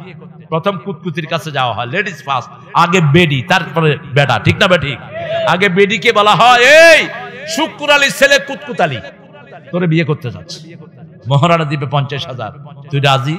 মেয়ে যদি কে খবরদার, এসব কুতকুতে আমি নেই, আপনি জোর করে তারে বিয়ে দিতে পারবেন না। আর মেয়ে যদি চুপ করে থাকে, মৌনতাই সম্মতির লক্ষণ। আমরা বলবো আলহামদুলিল্লাহ রাব্বিল আলামিন। এরপরে ওখানে গিয়ে বলা হলো, এই তোমার জন্য তো কুতকুতির প্রস্তাব আসছে, তুমি মহরানা এত টাকায় তোমার বিয়ে ওর সাথে ঠিক হলো, তুমি কবুল কও। কবুল, ঠিক আছে না? মুখে কি তো? এরপরে যৌতুক খাস কেমনে? এরপরে মেয়েটার গায়ে হাত দাস কেমনে? আছে না বহু প্রচন্ড, মেয়ের গায়ে হাত দিবা, ওই মেয়ে মাফ না করা পর্যন্ত আল্লাহ তোরে মাফ করবে। মা আয়েশা বলছেন রাসূল সাল্লাল্লাহু আলাইহি ওয়াসাল্লাম কোনোদিন কোনো বিবির দিকে চোখ রাঙিয়েও তাকান নাই, চোখ রাঙিয়েও তাকান নাই। আমরা 11 বিবি রাসূলের বিরুদ্ধে গিয়েছি, একটা কথাও তিনি বলেন নাই। 29 দিন মসজিদ নববীতে তিনি পড়েছিলেন, কাউকে একটা কথাও বলেন নাই। কারণ মেয়েদের সাথে কথা বলে পুরুষ কখনো পারার ক্ষমতা রাখে? মেয়েদের এই ঘুটলিটা দৈনিক মিনিটে উঠে 140 থেকে 50 বার মিনিটে উঠানামা করে, আর পুরুষেরটা উঠে 60 থেকে 70 বার। পুরুষ কথা একটা বলার আগে মেয়ে 3টা কয়া বয়া থাকে, তখন চুল ধরে এত কথা গসকে। আরে ও কথা বেশি না করলে তো আপনি ভাষা শিখবেন না। ওর 5টা সন্তান 5টা মায়ের ভাষা শিখে, ঠিক না বেটি? মাতৃভাষা কি ভাষা? মাতৃভাষা, মায়ের ভাষা শিখে। তো মায়ের এটা যদি দ্রুত না হয়, মা শিখাবে কেমন? এজন্য রাসূল বলেছেন, যখনই মেয়েদের সাথে কোনো ক্রস হয়, আশিরুহুন্না বিল মারুফ, সাংসারিক জীবনে সবচেয়ে সুন্দর ব্যবহার তার সাথে করো, তার প্রশংসা করো, তাকে একটু ভালো করে আদর করো, দেখবা সে ভুলে গেছে। রাসূল সাল্লাল্লাহু আলাইহি ওয়াসাল্লামের কোন বিবি রাগ করলে রাসূল বলতেন তারে নিয়ে যাবেন। মা আয়েশা রাগ করলে তারা নিয়ে মরুভূমিতে দৌড় দিতেন, আয়েশা দৌড় দাও, দেখি কে আগে যায়। রাসূল আস্তে দৌড়ে আয়েশারে ফাস্ট করে দিতেন। আয়েশা সিদ্দিকা বলতেন, রাসূল আজকে তো আপনারে হারায়া দিছি। রাসূল সাল্লাল্লাহু আলাইহি ওয়াসাল্লাম বলেন, ঠিক আছে চলো আয়েশা, আরেকদিন হোক। আরেকদিন রাসূলের চেয়ে সাথে কিছুতে কেউ পারা কোনোদিন সম্ভব ছিল না। রাসূল সাল্লাল্লাহু আলাইহি ওয়াসাল্লাম ফাস্ট হয়ে গেলেন। এবার বলল, কি খবর আয়েশা? আমি বেশি খাইছি তো একটু ভারী হয়ে গেছি। কে কিন্তু হাঁটতে চায় না, নিচে পড়লো খামচি দিছি। হারতে চায় কেউ? কেউ হারতে চায় না। রাসূলও কাউকে হারাতেন না, বিজয় করে দিতেন। আলহামদুলিল্লাহ বলি। আল্লাহ রাব্বুল আলামিন বলছেন, ইয়া আইয়ুহাল্লাযীনা আমানু, হে মুমিনেরা, তোমরা মুমিন। ঈমানের চেয়ে দামি জিনিস আর কিছুই। এখন দেখেন, এই দুই পক্ষ কথা সেটেল করার পরে যখন কবুল বলে, ওই মেয়ের জীবনে সবকিছু কবুল হয়ে গেল, ঠিক কি না? এখন মেয়ের জীবনে যত আলতা, স্নো, খরচ পাতি যা লাগবে সব দিবে কে? দিবে কে? স্বামী দিবে। স্বামী ওটা বুঝে আমি কি কবুল করছি। এখন এরকম দুই কন্টাক্ট নাই, রাস্তা দিয়ে হাইটা হাইটা আপনি যদি 10 লক্ষ বার কবুল বলেন, কোন মেয়ে আসবে আপনার কাছে? কথা কন না কেন? আপনার বিয়ে কবুল হবে? মানুষে কবে এটা পাগল, শুধু কবুল কবুল কয়। এখন আপনি কোনো কন্টাক্ট নাই আল্লাহর সাথে। আপনি কালেমা পড়লেন, আপনার চোখ আপনি কন্ট্রোল করলেন না, আপনার হাত পা কিছুই আল্লাহর ইবাদতে লাগালেন না, আল্লাহর সিস্টেম অনুযায়ী জমির আইন মানলেন না, আল্লাহর সিস্টেম অনুযায়ী বউকে রাখলেন না, আপনি কি এর কালেমা পড়েছেন? আপনি তো শুধু এটা ঠোঁটে জিকির করেছেন, আপনার হৃদয়ে এটার কোনো অ্যাকশন। কালেমা হলো, একটা কালেমা পড়লে 3টা অ্যাকশন হতে হবে। কয়টা? ইকরার বিল লিসান, মুখে উচ্চারণ করলেন, তাসদিক বিল জানান, হৃদয়ে বিশ্বাস করলেন, আমল বিল আরকান, শরীরে অঙ্গ প্রত্যঙ্গতে আমল হতে হবে। যেমন এখন যদি বলি সাপ, কি বললাম? সাপ। আপনারা দেখবেন কি সাপ, ঠিক কিনা? কথা কন না কেন? যদি দেখেন যে এমনি ফোনা তুলছে, এটার নাম কি জানি? গুক্কু। গুক্কু। আপনাদের কথা তো ভালোই বুঝতাম, গুক্কু। আচ্ছা, গুক্কু। এই গোখরা অথবা গুক্কু, তখন আপনারা কি করবেন? যখনই দেখবেন গুক্কু, মন বলবে দৌড়মার, আর নলে লাড়িল, ঠিক না বেটি? বসে থাকবেন না, বসে থাকবেন নাকি বলবেন যে হ্যাঁ গুক্কু, তোমার লাইনে তুমি থাকো, আমার লাইনে আমি থাকি, আল্লাহু আকবার। গুক্কুকে খাড়া তোর দেখাইতেছে। গুক্কু যখন ফেনা তোলে, হিন্দু ভাইরা কয় নমো নমো নমো নমো কর, সাথে সাথে খুব মার। কিসের নমো বেটা? আমি তো তোর কথা শুনি না, আমি মালিকের কথা শুনি। আর যদি দেখেন ধোড়া সাপ, ধোড়া সাপ বলো, ওই যে বৃষ্টিস নেই, ধোড়া সাপ দেখলেই পোলাপানে কেবল লেজ দুটা গুড়া, এটার ভিতরে কোনো বিষ। সাথে সাথে অ্যাকশন। একটা গাড়ি আসতেছে রাস্তার মধ্য দিয়ে, আপনি এক জায়গায় আছেন, সেখানে গাড়ি লেগে যেতে পারে। হরন দেওয়ার সাথে সাথে আপনি সরে যাবেন, ঠিক না ঠিক? হরন দেওয়ার সাথে সাথে আপনি দেখবেন, দেখেই তাসদিক বিল জানান, অন্তরে বিশ্বাস করবেন, লাগলেই আমি মারা যাব, সাথে সাথে সরে যাবেন, আমল বিল আর কান। কালেমা পড়েছেন, মসজিদে যান না, আপনি কিসের কালেমা পড়েছেন? কালেমা পড়েছেন, আল্লাহর আইন মানেন না, কিসের কালেমা পড়েছেন আপনি? ঠিক না ঠিক? কালেমা পড়েছেন, আপনার ক্লাস 10 এর মেয়েকে আপনি বোরকা ছাড়া কেমনে স্কুলে পাঠান? ওই মেয়ে তো আপনার কাছে আমানত। ওই মেয়ে বলবে আমার আব্বা বোরকা পরায় নাই, আমি কি করতে পারি? বিয়ের আগ পর্যন্ত পিতামাতাই হলো সন্তানের গার্জিয়ান, ঠিক না ঠিক? এই জন্য আল্লাহর হাবিব বলেছেন, মান তাজাওয়াজা বিগাইরি উজনি ওলিন ফানিকাহুহা বাতিলুন বাতিলুন বাতিলুন। যেই মেয়ে গার্জিয়ান ছাড়া বিয়ে করে, তার বিয়ে বাতিল বাতিল বাতিল। ভাগানিয়া বিয়ে করবা? অসম্ভব। গার্জিয়ান ছাড়া একটা দিনও মেয়ে চলতে পারে না, কোনো না কোনো গার্জিয়ানের আন্ডারে থাকতে হয়। এই জন্য আপনি যখন কালেমা পড়েছেন, আমাদের প্রথম দায়িত্ব হলো আমরা 5 ওয়াক্ত মসজিদে যাব তো? কথা বলেন না কেন? আল্লাহ তৌফিক দান করুক। চিৎকার করে বলি আমিন। হাতগুলো নামায়। মসজিদে যাওয়া মানে কি? রাসূল বলেছেন শরীরে 365টা জোড়া আছে। কয়টা জোড়া? 365। এই জোড়াগুলোর হক তোমরা আদায় করো। সাহাবায়ে কেরাম বললেন, ইয়া রাসূলুল্লাহ, কিভাবে হক আদায় করব? রাসূল সাল্লাল্লাহু আলাইহি ওয়াসাল্লাম বললেন, মসজিদে গেলে কিছু হক আদায় হয়, সৎ কাজের আদেশ দাও, অসৎ কাজের নিষেধ করো, তাহলে পুরা হকই আল্লাহ আদায় করে দিবেন। ইয়া আইয়ুহাল্লাযীনা আমানু আউফু বিল উকুদ, তোমরা আল্লাহর সাথে কৃত ওয়াদা তোমরা পূর্ণ করো। প্রথম ওয়াদা করেছি আমাদের রবকে। আমাদের আদমের পিঠ থেকে আমাদেরকে আল্লাহ বের করলেন। পিঠ থেকে আল্লাহ এমনি মোসা দিলেন, লক্ষ লক্ষ কোটি কোটি সন্তান বেরোলো। আল্লাহ জিজ্ঞেস করলেন, আলাস্তু বিরাব্বিকুম, আমি কি তোমাদের রব নই? আমরা সবাই বলেছি হ্যাঁ, আপনি আমাদের রব। সুবহানাল্লাহ বললেন। আবার আমাদেরকে বাপের পিঠে ঘুম পাড়িয়ে দিয়েছেন কে? আমাদের মৃত্যু হবে 2 বার, জীবনও 2 বার, বরজখ 2 বার। এখন আমরা যে শিশুগুলো আসে নাই, ওরা বরজখে আছে, মৃত্যুর পরে ওরা বরজখে আছে। যে শিশুগুলো আসবে বাপের পিঠ থেকে আর মায়ের বক্ষ দেশ থেকে, 2 পানির সংমিশ্রণে একটা শিশু দুনিয়ায় আসে। সুবহানাল্লাহ। মায়ের যে অংশটা আসে, ওটা যদি জড়াইয়ের ভিতরে আগে যায়, তাহলে সন্তানটা হয় মায়ের মতো, আর বাপেরটা যদি আগে যায়, সন্তানটা হয় বাপের মতো। এটার মধ্যে আমাদের কারো কোনো হাত নাই। হাত কার? হাত কার? আবার আজকের বিজ্ঞান বের করেছে ছেলে মেয়ে কিভাবে হয়। মেয়ের কাছে সাথে শুধু এক্স, আর ছেলের হতো ওয়াই এবং এক্স। ছেলের থেকে যদি এক্স আসে, দুই এক্স মিলে সন্তানটা হয় মেয়ে, আর ছেলের থেকে যদি ওয়াই আসে তাহলে সন্তানটা হয় ছেলে। এখন ছেলে হওয়ার দোষ কার আর মেয়ের হওয়ার দোষ কার? ছেলের। কারোই দোষ নয়, এটা আল্লাহর হাতে। কার হাতে? আল্লাহ বলেছেন যাকে খুশি আমি ছেলে দেই, যাকে খুশি মেয়ে দেই, যাকে খুশি ছেলেও দেই মেয়েও দেই, ওয়াজআলহু আকিমা, যাকে খুশি আমি বন্দা করে ছেড়ে দেই। ছেলেও নাই মেয়েও, সব কিছুর ক্ষমতার মালিককে। এখন মেয়ে বেশি হওয়ার কারণে বহু মূর্খ স্বামী তার স্ত্রীটাকে তালাক দেয়, আছে না? এটা ভারতে সবচেয়ে বেশি। মেয়ে হলো কেন? হসপিটালও যায় না। কত বড় চালাল আর মূর্খ! মেয়ে এবং ছেলে এটা জন্ম দেওয়ার ক্ষমতা কার? কার? আল্লাহ যদি না দেয় তুমি কি করবা? আর মেয়ে বেশি যেখানে বরকত বেশি। আমাদের দেশে বরকত দেখেন, আমাদের দেশে মেয়েরা এত বেশি স্বাচ্ছন্দ্যপূর্ণ, মেয়েদের কর্মক্ষমতা আমাদের দেশে সবচেয়ে বেশি। আমাদের দেশের মেয়েদের মতো পরিশ্রম মেয়ে দুনিয়ার কোন দেশে নাই। সব দেশে স্বামী একদিন রাঁধে, বউ আরেকদিন। এক বাসায় এক আলেমকে দাওয়াত করলো রমজানে টার্কিতে, তো সেই দিন রান্না ছিল স্বামীর। ঘরে গিয়ে দেখে কিছু রান্না হয়নি। স্বামী অফিস থেকে এসেছে, বলছে wait, I am cooking for you guys, তোমাদের জন্য আমি রান্না করি। হুজুর কয় তোমার বাড়ি কই? আমার বাড়ি হলো টার্কি। কয় তুমি বাংলাদেশ থেকে বিয়া করে নিয়ে আসো। সারা বছর বউ রানবে, তোমার রানতে কইবে না। আমাদের রান্নাগুলো কে করে? কথা কন না কেন? এই যে এর বউ রান্না যে কি স্বাদ, বিশ্বাস না হলে যায় খেয়ে যায় না।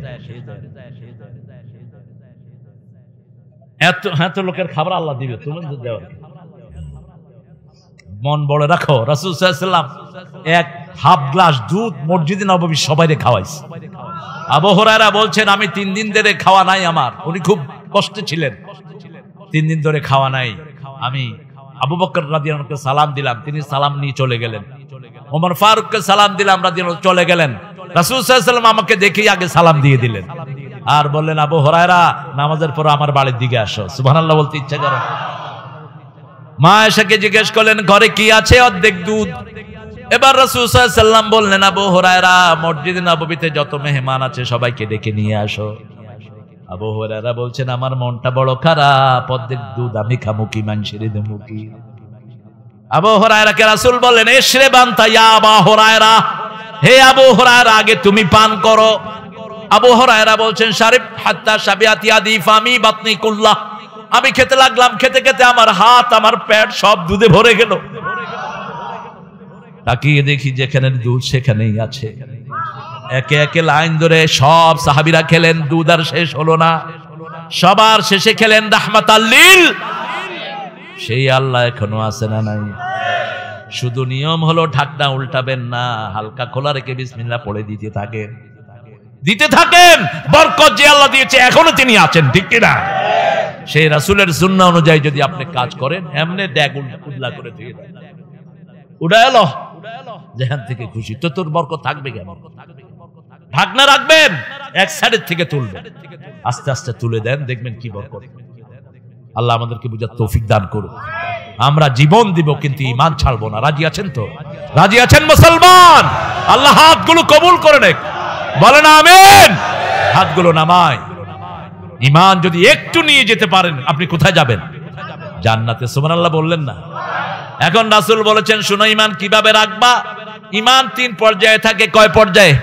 3 পর্যায়ে। মুসলিম শরীফের হাদিস মান রাআ মিনকুম মুনকারান ফালিয়ুগাইয়িরহু বিয়াদিহি ফাইন লাম ইয়াস্তাতি ফাবিলিসানি ফাইন লাম ইয়াস্তাতি ফাবিকলবি ওয়া যালিকা আদআফুল ঈমান লা ইয়াবকাল ঈমানু বা'দা যালিকা মিসলা হাববাতা খারদাল।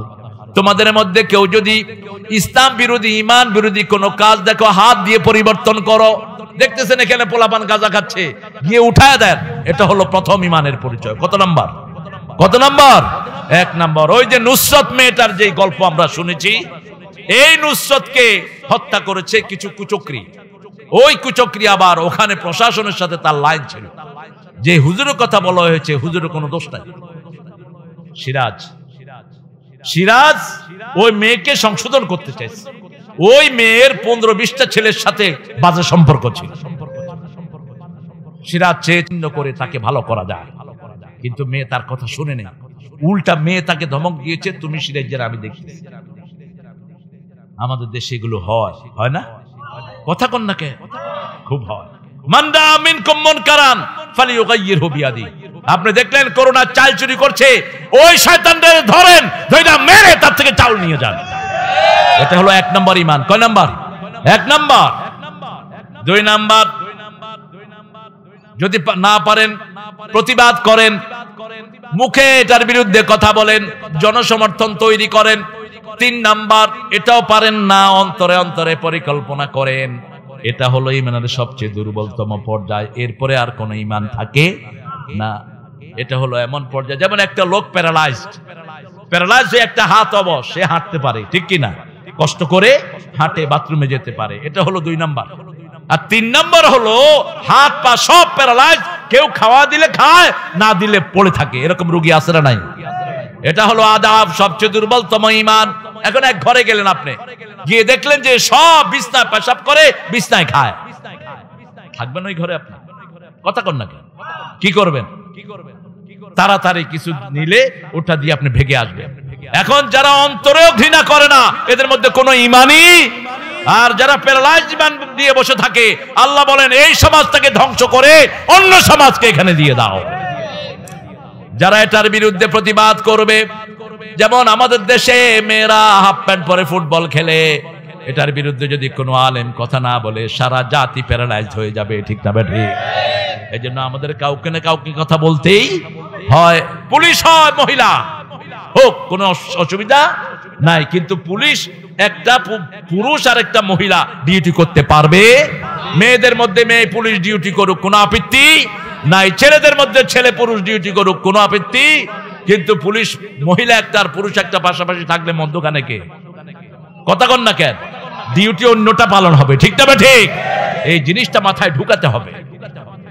সব ঠিক আছে, এই যে মাহফিলে আমরা বসেছি, মেয়েরা আছে না নাই? এই মেয়েরা এখন কোথায়? মেয়েরা পর্দার ভিতরে আছে। আপনাদের উপর রহম হচ্ছে, তাদের উপর রহম হচ্ছে, ঠিক কিনা? এখন যদি মেয়েরা এসে আপনাদের মধ্যে মধ্যে বসে যেত, কি হতো? হ্যাঁ, গজব আসতো। দেখেন ইব্রাহিম আলাইহিস সালামকে যখন তারা সিদ্ধান্ত নিল আগুনে ফেলবে, তা আগুনটাকে 40 দিন তাপ দিয়ে তারা এত গরম করলো, এখন ওই আগুনের কাছে কেউ যাইতে পারছে না। পরামর্শ নিল কিভাবে ইব্রাহিম আলাইহিস সালামকে ফালানো যায়। বলা হলো একটা গাছের মাথায় বেঁধে ওই মাথা রশি দিয়ে তুলে ওই আগুনের ভিতরে ফেলে দিতে হবে।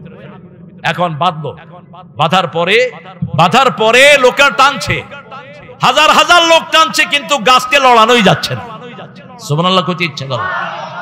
শয়তান আসলো বৃদ্ধের ভেষ নিয়ে, এসে বলছে তোমরা এটা লড়াইতে পারবা না, এখানে কোন শয়তানি কাজ করো। কি কাজ? এখানে নারী পুরুষের মেলা দিয়ে দাও।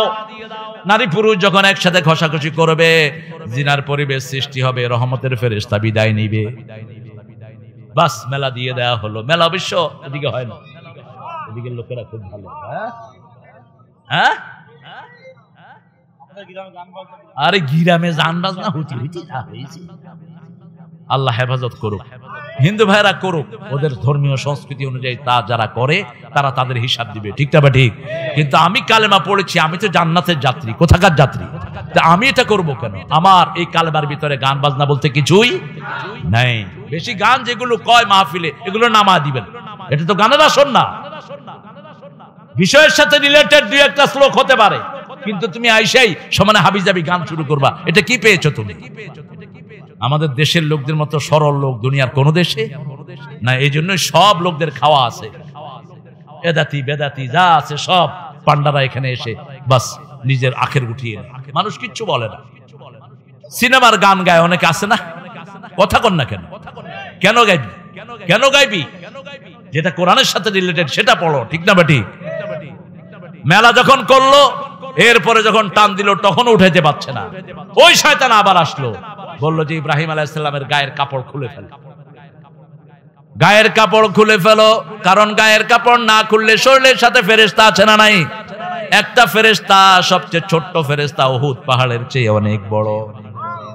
5টা ফেরেশতা যখন আপনাকে পাহারা দিবে, বাংলাদেশের সব আর্মি মিলেও আপনার কিছু করতে পারবে? বলা হলো ইব্রাহিম আলাইহিস সালাম বলেন, আল্লাহ এটা কি হলো? আল্লাহ বলেন, ইব্রাহিম মনে কষ্ট নিও না, এটার পুরস্কার হিসাবে কিয়ামতের ময়দানে প্রথম আমি তোমাকে কাপড় পরিয়ে দেব। এবার উঠে গেল, আগুনে পড়ার আগে আল্লাহ জান্নাতের পোশাক পাঠিয়ে দিয়েছেন। জান্নাতের পোশাক যখন তিনি পরলেন, দুনিয়ার আগুন আর তার পশম স্পর্শ করতে পারে। অন্যদিকে আল্লাহ নোটিশ করলেন, কুলনা ইয়া নারু কুনি বারদাও ওয়া সালামান আলা ইব্রাহিম। आज भी हो इब्राहिम का ईमान पैदा, आगे कर सकती है कंदाजे गुलिस्ता पैदा। आज যদি হয় ইব্রাহিম আলাইহিস সালামের ঈমান বিদ্যমান, আগুন হয়ে যাবে খুবসুরত এক গুলিস্তান। আল্লাহু আকবার। ঈমান আনতে হবে। ঈমান আছে যেখানে রহমত আছে, ঈমান আছে যেখানে দুর্ভিক্ষ নাই। কার কথা? আল্লাহ বলছেন, ওয়ালাউ আন্না আহলাল কুরা আমানু ওয়াত্তাকাউ লাফাতাহনা আলাইহিম বারাকাতিম মিনাস সামাই ওয়াল আরদ। যদি কোনো গ্রামের লোক, শহরের লোক আমি আল্লাহর উপর ঈমান এনে আমাকে ভয় করে, আমি আকাশ জমিনের সব বরকতের দুয়ার তাদের জন্য খুলে দেব। ল্যাংলা, প্রথমটার নাম কি? ল্যাংলা। এরপরের নাম লুলা, আশ্বিনী। এরপরেরটার নাম ফজলি। দেখেন, এক গাছে 3 ফল। কে দিচ্ছেন? কে দিচ্ছেন? এক মাটিতে 4 রকমের ধান, ঠিক না বেঠিক? এক মাটিতে 17 রকমের ফসল কে দিচ্ছেন? একই মাটি, একখানে গাজর, আর একখানে শশা, আর একখানে ড্রাগন, আর একখানে পেয়ারা, ঠিক না বেটি? কি বরকত দিয়ে আল্লাহ ভরে দিয়েছেন। সেই জন্য আল্লাহ বলছেন, আমার উপরে শুধু ঈমান আনো, ঈমানের চেয়ে দামি আর কিছুই। প্রথম হিসাবটা হবে ঈমানের হিসাব। কিসের হিসাব? 2 নম্বরে হবে নামাজের হিসাব। প্রথম হলো ঈমানের। ঈমান নাই তো নামাজও তো কবুল হবে না। ঈমানের আগে কি? قد أفلح المؤمنون الذين هم في صلاتهم خاشعون والذين هم عن اللغو معرضون। ঈমান আনলো যারা সফল হলো তারা। ঈমান মানি হলো আল্লাহ ছাড়া কাউকে মানি। সাহায্য চাইবো কার কাছে? ভিক্ষা চাইবো কার কাছে? নাকি তাবিজের কাছে? তাবিজ বাদে উকিলাই, তাদেরকে তাবিজের উপর নির্ভর করে দেয়া হয়। তাবিজের ব্যবসা এখনো বন্ধ হলো না বাংলাদেশ। কি ব্যবসা করে, কয় পয়সা পাও তাবিজ লেখে। সাহাবী সূরা ফাতিহা দিয়ে ফু দিয়ে 30টা ছাগল নিলেন। 30টা, এক ফুতে 30টা ছাগল। কেউ কেউ বলেছেন আরো বেশি। বুখারী হাদিস। এক এলাকায় গেছেন কিছু সাহাবী, ওই এলাকার গোত্রের ছেলেকে সাপে কামড় দিয়েছে। এখন তিনি বললেন, তোমাদের মধ্যে কেউ আছে নাকি যে ফুফা দেয়? একজন সাহাবী আবু সাঈদ খুদরি, তিনি গিয়ে আঙ্গুল দিয়ে সূরা ফাতিহা পড়লেন, ছেলে লাফ দিয়ে উঠছে। আরো আস্তে কন্যা সুবহানাল্লাহ। যখনই লাফ দিয়ে উঠছে, এরপরে মালিক বলে যে, এই কে রে, আমার ছেলেকে জীবন দান করলো কে? আমি কিচ্ছু করিনি, আমি কোরআন পড়ছি। কি চাও তুমি? আগে দুধ দে, খায়া নেই। আমি দুধ চাইছি, দুধ নাই আপনাদের।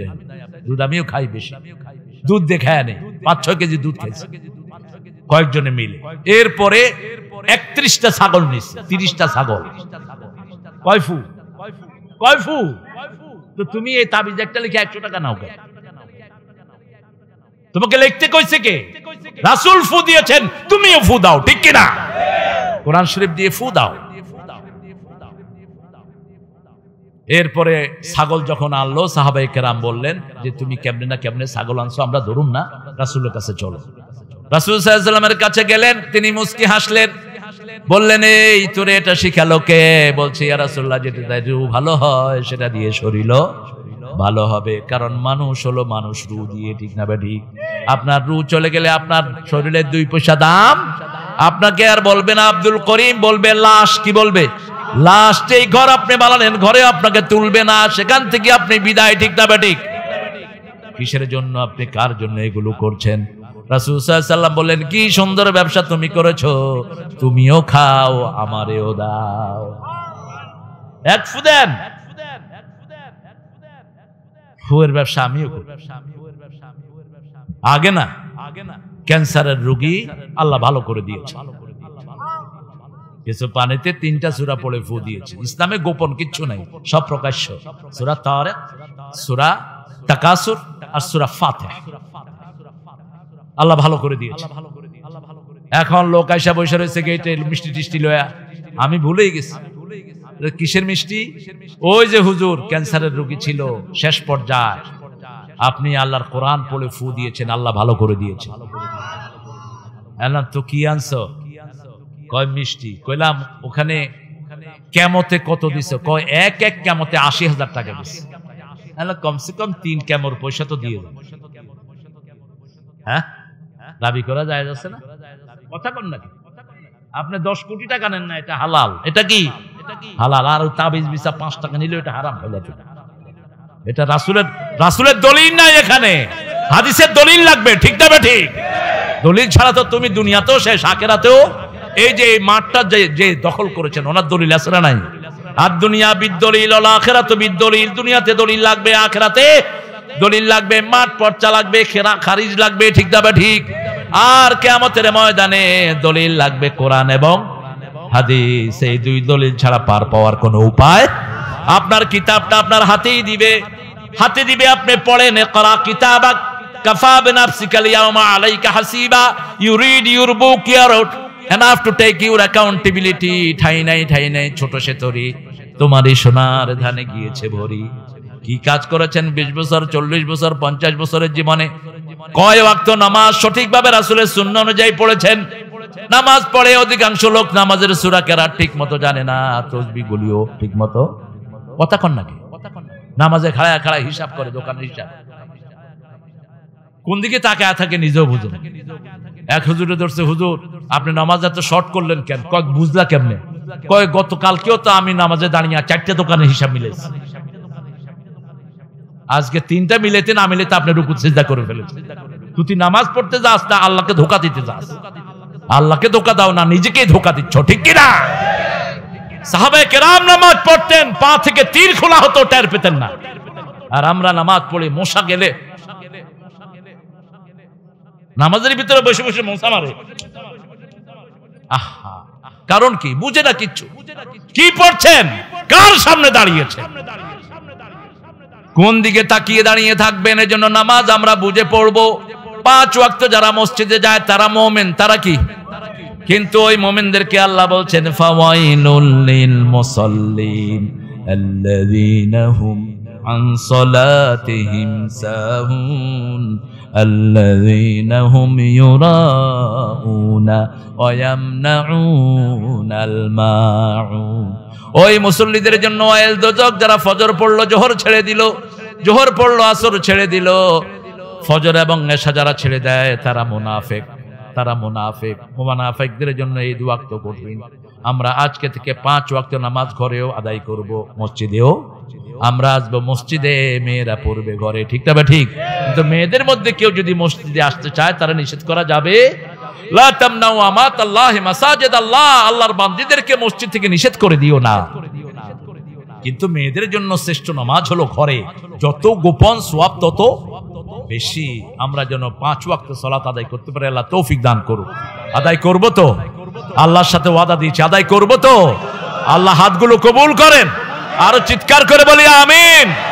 বলেন সুবহানাকা আল্লাহুম্মা ওয়া বিহামদিক আশহাদু আন লা ইলাহা ইল্লা আনতা আস্তাগফিরুকা ওয়া আতুবু ইলাইক। আল্লাহ বলছেন ইয়া আইয়ুহাল্লাযীনা আমানু, হে তোমরা যারা ঈমান এনেছো, আল্লাহ আমাদেরকে মুমিন হিসেবে কবুল করেন। আউফু বিল উকুদ, আল্লাহর সাথে যে ওয়াদা করেছো সেটা তোমরা পূর্ণ করো। আমরা ওয়াদা করেছি বিবিদের সাথে ভালো ব্যবহার করব, ঠিক কি না? ওয়াদা করেছি প্রতিবেশীর হক আমরা মেরে খাবো। ওয়াদা করেছি আরেকজনের জমি আমরা ঠেলবো। ওয়াদা করেছি কারোর সাথে মিথ্যা কথা বলবো, কারণ মিথ্যার শিরক এক। মিথ্যার শিরক কি? এক। সূরা হজের 30 নম্বর আয়াতে আল্লাহর হাবিব এই আয়াতটা জুমার খুতবায় বসে পড়লেন। ইস্তানিবু রিজসা মিনাল আওসাম আস্তানিবু কাওলাজ জুর। রাসূল পড়লেন এই আয়াতটি, পড়ে বললেন তোমরা মূর্তি পূজা, বাজে জিনিসের পূজা, এটা থেকে বাঁচো, আর মিথ্যা কথা থেকে বাঁচো। কথাটা বলেই বললেন মূর্তি পূজার শিরককে, মিথ্যাকে আল্লাহ একসাথে উচ্চারণ করলেন। যারা মসজিদে আসে না তারা মিথ্যা কথা বলে, ঠিক না ঠিক? যারা নামাজে যায় না তাদের মধ্যে কাফেরদের মধ্যে কোনো পার্থক্য আল ফারকু বাইনাল মুমিনি ওয়াল কাফির তারকুস সালাত, আল ফারকু বাইনাল মুমিনি ওয়াল মুশরিক তারকুস সালাত। মুশরিক নামাজ পড়ে না, মুমিন নামাজ পড়ে।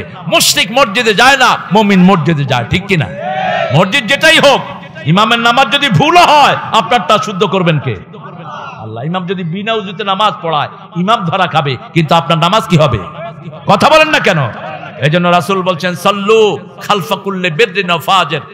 ইমাম যদি দোষী হয় তার পিছনে নামাজ পড়ো। তবে কোন ইমাম যদি শিরকের সাথে মুবতালা হয়, কবিরা গুনার সাথে জড়িত থাকে, জেনে শুনে রেগুলার, তার পিছনে ইক্তেদা করা ঠিক, তারে বের করার ব্যবস্থা করো। সুদের ব্যবসা করে এরকম আছে না? কথা কন না কেন? চারিত্রিক ত্রুটি আছে না? অনেক আছে। তবে আপনাদের দিকেও খেয়াল রাখতে হবে, কারণ ইমামদের বেতন এত কম, এই বেতন দিয়ে করবে কি বেচারা? ইমামের বেতন বাড়ান। ইমামের বেতন মিনিমাম 20,000 হওয়া উচিত। কে শুনে কার কথা? বলেছিলাম ওই যে ক্যাসিনো থেকে যে পয়সাগুলো বের করেছো সব বাংলাদেশের হেফজখানা আর মসজিদে দিয়ে দাও। ইমামদের কিছু স্বাবলম্বিত হোক, কারণ যারা জুয়া খেলছে তাদের না দোষ, পয়সার তো কোনো দোষ, পয়সার তো কোনো দোষ। অবৈধ সম্পর্কের কারণে ছেলে দুনিয়াতে আসে, ওই ছেলের কোনো দোষ আছে? নাই। দোষ হলো কার? যারা অবৈধ কাজ করেছে তাদের দোষ। ছেলে তো নিষ্পাপ, ছেলে কি নিষ্পাপ। সেজন্য আমাদের মসজিদের দিকে আমাদের খেয়াল দেওয়া উচিত। আপনারা আলেমদেরকে সহযোগিতা করবেন, মসজিদের ইমামদেরকে সাহায্য করবেন, মূর্খ মুতাল্লি যেন তাদের উপর খবরদারি না করে। কারণ মসজিদে যারা 5 ওয়াক্ত যায়, বুখারীর হাদিস, রাসূল বলেছেন আল্লাহ তাদের জন্য জান্নাতটাকে সাজিয়ে দেয়। সকালে অন্ধকারে যারা মসজিদে যায়, আল্লাহ নূরের বাতি জ্বালিয়ে তার কিয়ামতের রাস্তাটাকে আলোকিত করে দিবেন। রাতের অন্ধকারে যারা যায়, নূরের বাতি জ্বালিয়ে আল্লাহ তার রাস্তাটাকে আলোকিত করে দিবেন। আল্লাহ আমাদের সবাইকে ইসলামের জন্য কবুল করুন।